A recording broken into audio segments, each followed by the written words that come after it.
it's my home, it's when I feel like it. Yes. And they have no idea that it's probably twice the volume of work. Right. Yeah. There are a lot of changes and things we have no way of measuring yet. But I just really think that we have no clue as to what's coming for higher ed. But it will not look, I'm pretty sure in 20, 25 years, it will not look familiar to us. So Totally from agree with a that. president's point of view, you've got to line up the support, the constituents Mhm. who are going to move that vision forward. You mentioned in your book about the challenge of bringing on really great board members Mhm. and their reluctance given the challenges that we face. Mm-hmm. You still feel that way, or are people more energized or more up to the task? I think from your perspective, you're a person who's known and well respected in your communities. You're known as the person who can get it done, the person who has vision, the person who can articulate that vision, you're an advocate. So people are drawn to you in a higher comfort level. For a new president coming on board who doesn't have all of that kind of groundwork laid, it might be a little bit more of a challenge to build that kind of support for their institutions. I mean, from your point of view, what advice would you give to someone who's starting down that path? Is there a particular way of approaching this, or would you recommend a mentor type model, or would you just say, this part's the most important, concentrate on this? When you talk about, this being Which a of very those different questions do you want me to try to answer? Well, I think Go ahead. this is where No, you're I'm very listening, different from yeah. all of your direct reports. They worry about their particular area, and they don't have to worry about how something impacts them at that moment, and Right. maybe into the future they do have vision. Not you. You've got to look at everything. And you've got to have a way of communicating that to a broader audience that they buy into. They open up that wallet, or they make that appropriation. So when you're in that role, what helps you to shift from, say, being a vice president to the president position? What would you say to help facilitate that shift in thinking, or that shift in how you view things? The most important thing I think a new president can do is to listen. I think you have to not enter this position with a preconceived notion of what it's going to be like or what you're going to get done. It's not about you anymore, it's about the institution.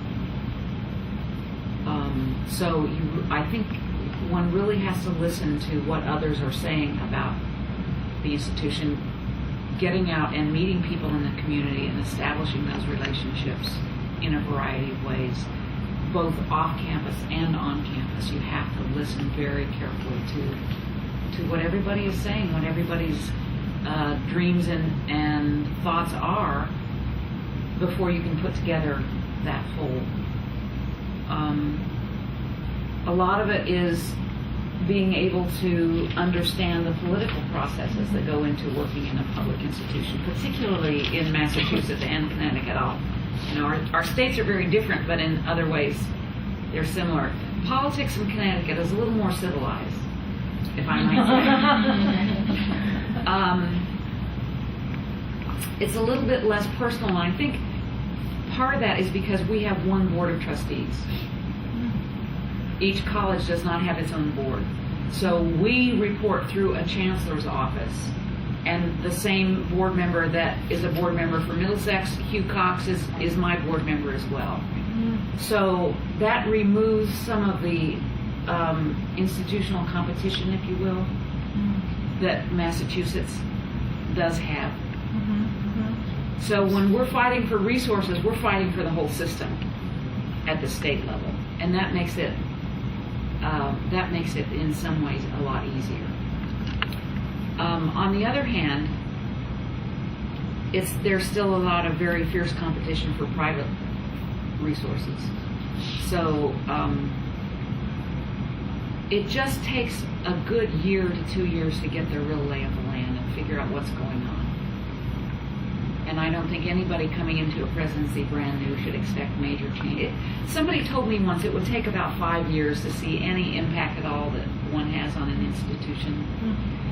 And I believe that's about right, from my experience. I think I also wrote in there, I remember rereading this last night, about even the phases presidents go through, from when you're new and everything's possible, to having going through a phase of getting stung once in a while, to going You to can have the afternoon off. yeah, to going through another phase of no surprises. So you think you can get complacent because the whole been there, done that syndrome, like this economic crisis. Yes, I'm worried about it, but I've been through it, and the institution survived. Berkshire is a very strong institution. It survived whatever I did to it or didn't do.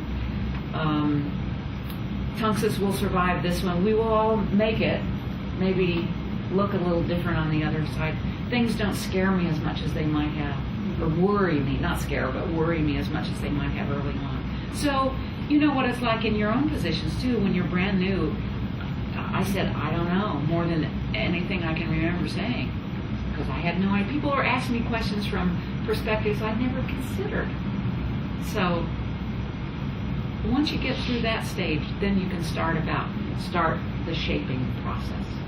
So, to use an analogy, you take the clay, turn it from clay to something you can build your pot with, and then keep working on it all the way through.